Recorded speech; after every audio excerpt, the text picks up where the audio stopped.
And welcome. We are in Junior English, and we now turn to the life and the writing of a truly remarkable American. His name is Frederick Douglass. We are with you in your hymnals on 5/18/5/19. Now, the first thing we want to do is write down dates. So you will identify the dates of Frederick Douglass. There they are, 1817 to 1895. 5 years away from 1900. He almost made it to the 20th century. This thinker, this writer is pivotal. There's a number of reasons why, not least of which he is a powerful voice in what we call the abolitionist movement. I would write that term down. We will see that term if you're looking on 519 and the biography information. The abolitionist movement, the movement to abolish slavery. What makes Douglass a voice that anyone would listen to? Are you ready for this? He was born a slave. He lived the life of a slave, and then he escapes. Once he escapes, his ability to read and to write allows him to write 2 autobiographies. They are listed for you there on page 519. The first of the autobiographies is written in 1845. I would write that down. He calls his first autobiography Narrative of the Life of Frederick Douglass, an American slave, written by himself, and then 1845. Now, what's significant in that title says a lot about Frederick Douglass. First of all, notice the title. It is a narrative of the life. He literally tells his life story. Okay? First this happened, then this happened, then this happened. His rendering of these events in his life are objective. They're not very emotionally laced. They are powerful. It might say something about the textbook company that we're working with, that in the last round, our cutting actually came from this autobiography. And more particularly, the pivotal scene in this autobiography, when Frederick Douglass describes him being beaten so badly that he cannot see anymore out of his eyes. And when he goes to his owner to ask for some help, his owner says, "Return to the man who beat you." And he does, where again the man tries to beat him, and Frederick Douglass fights with the man for a long time, and they reach some kind of standoff. That was the passage that your textbook company elected to put into our anthology. Interestingly, in the next version of the anthology, that cutting is no longer present. It was very violent, and it led to a lot of rage by readers. To a different kind of perspective that comes from Frederick Douglass's second autobiography. So he writes a second one. The life of this man is remarkable. Are you ready for this? Not to be returned to slavery, he leaves America and goes to England, where he becomes quasi-celebrity over there, and he begins the movement of working towards the abolishing of slavery. In 1855, he will publish his second autobiography, and our cutting will come actually from this one. It's in many ways a reworking of the prior, and it's called My Bondage and My Freedom. By this point, notice in his title, he doesn't have to say, written by himself. Why would it be significant that in his first autobiography he would have to say, written by himself? You might jot this one down. The reason is simple. The assumption was that slaves could not read or write. Well, why was that? Because, are you ready for this? It was against the law to teach a slave how to read or to write. If there's one element of his autobiography that we really want to point out, it is that Frederick Douglass believed strongly in the power of an education. Douglass argued that true slavery was not getting beaten and forced to pick cotton. Douglass always argued throughout his entire life, true slavery is when you're uneducated. Because once you no longer have an education, once you don't know how to read or write, you can be controlled by those who do know how to read and write. That is a provocative idea, and it's definitely one we're going to come back to at the end of our conversation regarding the passage we're about to see. Douglass had a vision before he died in 1895 that someday all Americans would have equal rights. Voting rights, political rights, economic rights. Of course, it will be tragic to think that it will take another 60 years after Douglass's death before Americans are given those, black Americans are given those rights, which is quite remarkable when you think about it. As we now turn in your hymnal to page 521, we're going to point out that this is a small cutting from a longer work called From My Bondage and My Freedom. That you want to write down at level 1 or in your login information. Again, the title of his second autobiography. It is significant, 1855. Boy, think about the irony of this. In the same year, My Bondage and My Freedom is published, 1855, Walt Whitman publishes his first volume of Leaves of Grass. Whoa, that's interesting. We want to write that down. Arguably the most important poetic voice of the 19th century, Walt Whitman's, published in the exact same year that you're going to have a powerful autobiographic voice here in 1855, a second round of statements about the life of this emancipated slave, this slave that we should say that really just escaped his slavery. Look at our background information on 521. Frederick Douglass was perhaps the most prominent African-American leader of the 19th century. His influence is still felt. As a crusader for human rights, Douglass served as a role model for African-American leaders such as Booker T. Washington and W.E.B. Du Bois. In our own era, the civil rights movement has drawn inspiration from Douglass, who opposed segregation decades before other voices were raised. As a young man, Douglass protested segregated seating on trains by sitting in cars reserved for whites until the authorities forcibly removed him. Later, he fought job discrimination against African Americans, protested segregation in school, and fought for civil rights for all Americans. Now, let me set you up at level 1 for this reading. I've had juniors that will say, this is the most impressive reading that they've read in their junior year, and here's why. In this passage, Douglass is going to make the argument that if there's anything you ever learn to do in your life, it is to read. I would write that down. Right away, I'm going to give you this argument. He is going to say that if you don't know how to read, you are a slave for the rest of your life. And those who do know how to read are the ones who control you for the rest of your life. You'll never be free.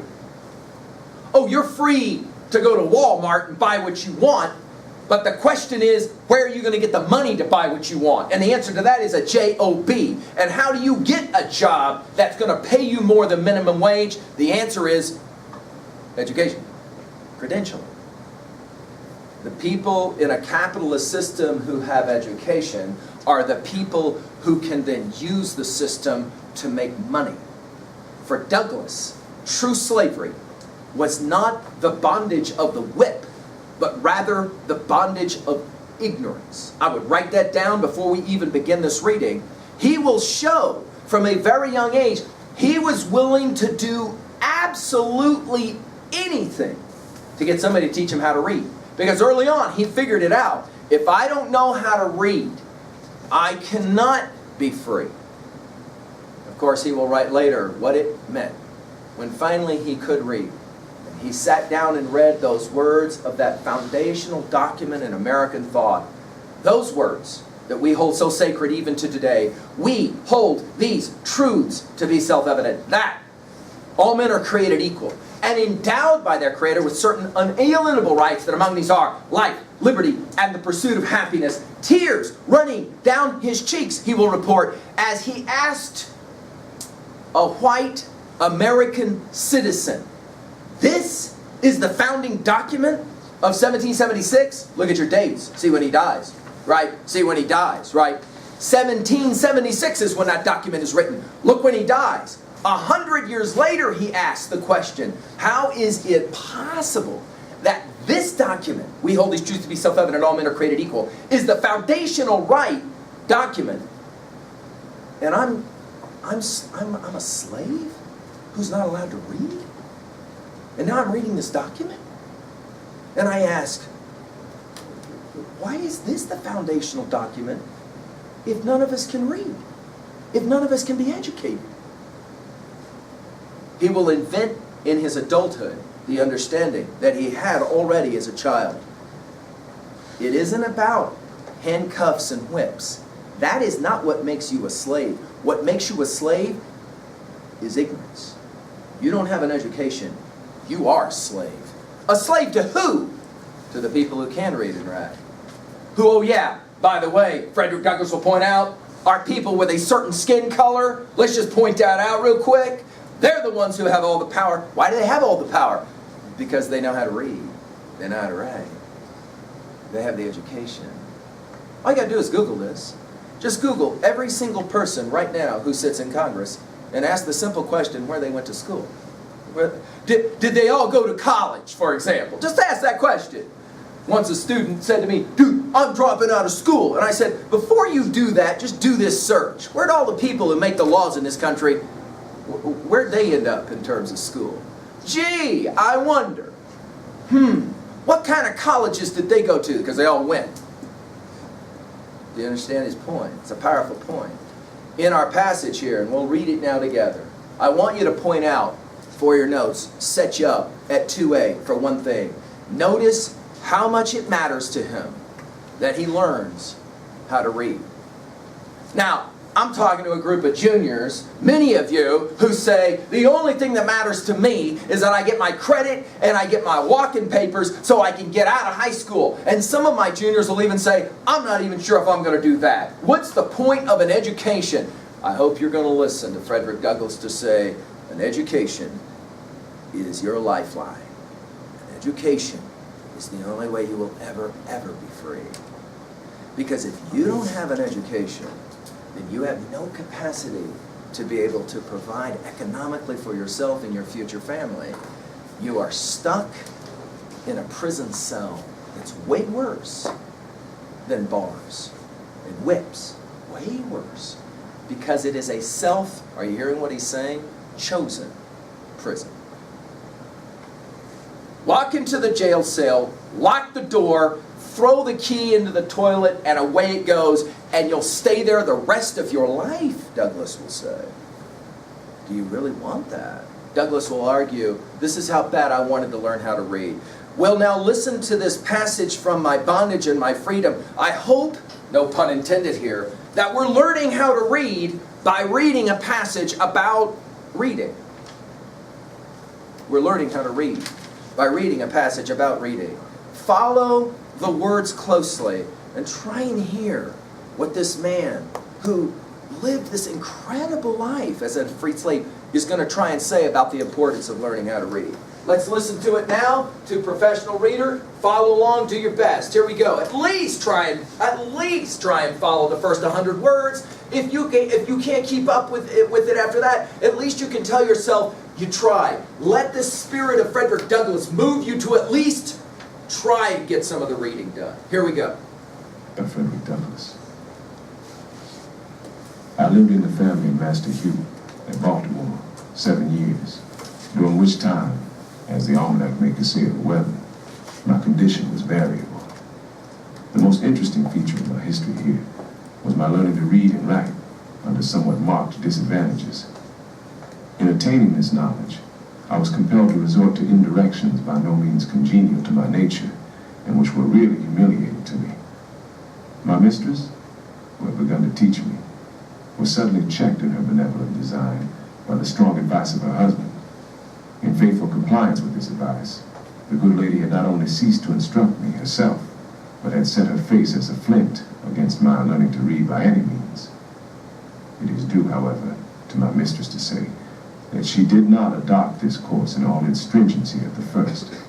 She either thought it unnecessary, or she lacked the depravity indispensable to shutting me up in mental darkness. Page At 522. least necessary for her to have some training and some hardening in the exercise of the slaveholder's prerogative, to make her equal to forgetting my human nature and character, and to treating me as a thing destitute of a moral or an intellectual nature.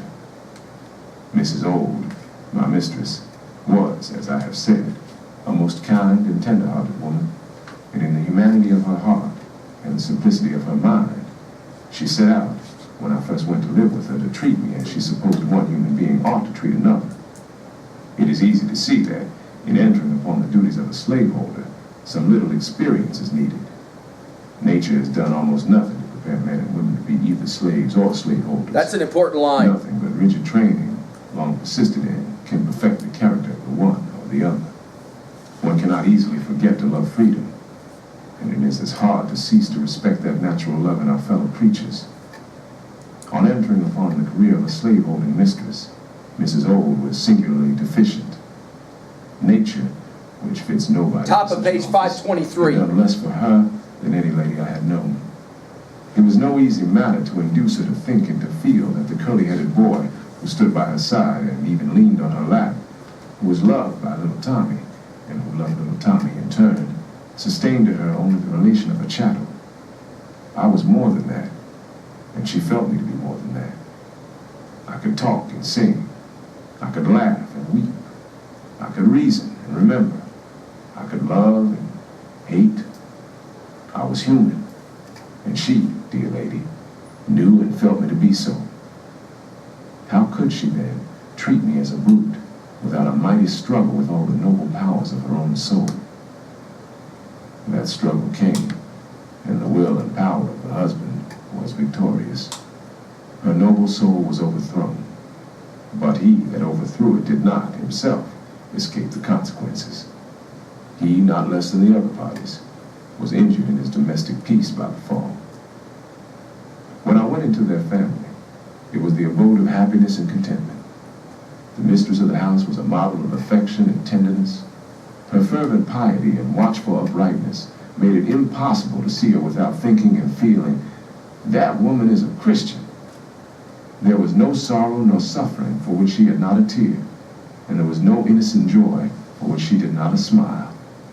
She had bread for the hungry, clothes for the naked, and comfort for every mourner that came within her reach. Slavery soon proved its ability to divest her of these excellent qualities, and her home of its early happiness. Conscience cannot stand much violence. Once thoroughly broken down, who is he that can repair the damage? It may be broken toward the slave on Sunday and toward the master on Monday. It cannot endure such shocks. It must stand entire, or it does not stand at all. If my condition waxed bad, that of the family waxed not better. The first step in the wrong direction was the violence done to nature and to conscience in arresting the benevolence that would have enlightened my young mind. In ceasing to instruct me, she must begin to justify herself to herself. And once consenting to take sides in such a debate, she was riveted to her position. One needs very little knowledge of moral philosophy to see where my mistress now landed. She finally became even more violent in her opposition to my learning to read than was her husband himself. She was not satisfied with simply doing as well as her husband had commanded her, but seemed resolved to better his instruction. Nothing appeared to make my poor mistress, after her turning toward the downward path, more angry than seeing me seated in some nook or corner, quietly reading a book or a newspaper. I have had her rush at me with the utmost fury, and snatch from my hand such newspaper or book, with something of the wrath and consternation which a traitor might be supposed to feel on being discovered in a plot by some dangerous spy.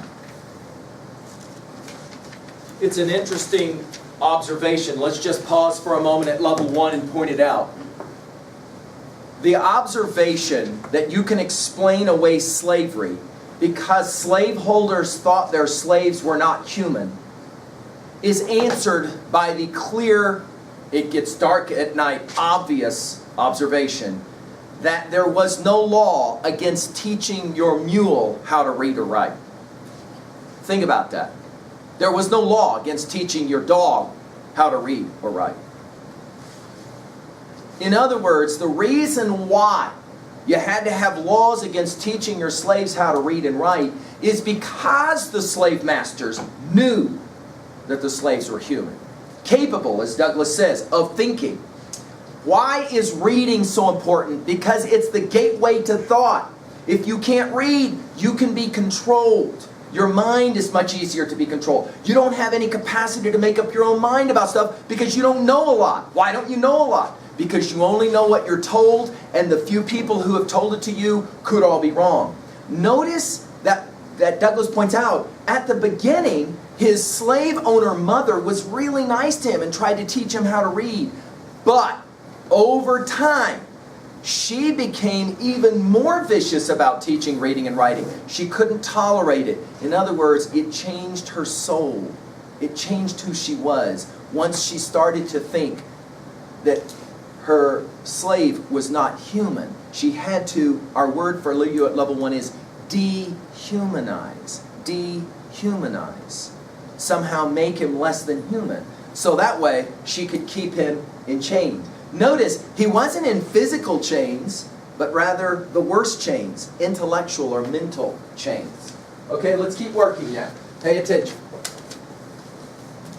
Mrs. Old was an apt woman, and the advice of her husband and her own experience soon demonstrated to her entire satisfaction. Top of page that 524. education and slavery are incompatible with each other. When this conviction was thoroughly established, I was most narrowly watched in all my movements. If I remained in a separate room from the family for any considerable length of time, I was sure to be suspected of having a book, and was at once called upon to give an account of myself. All this, however, was entirely too late. The first, and never to be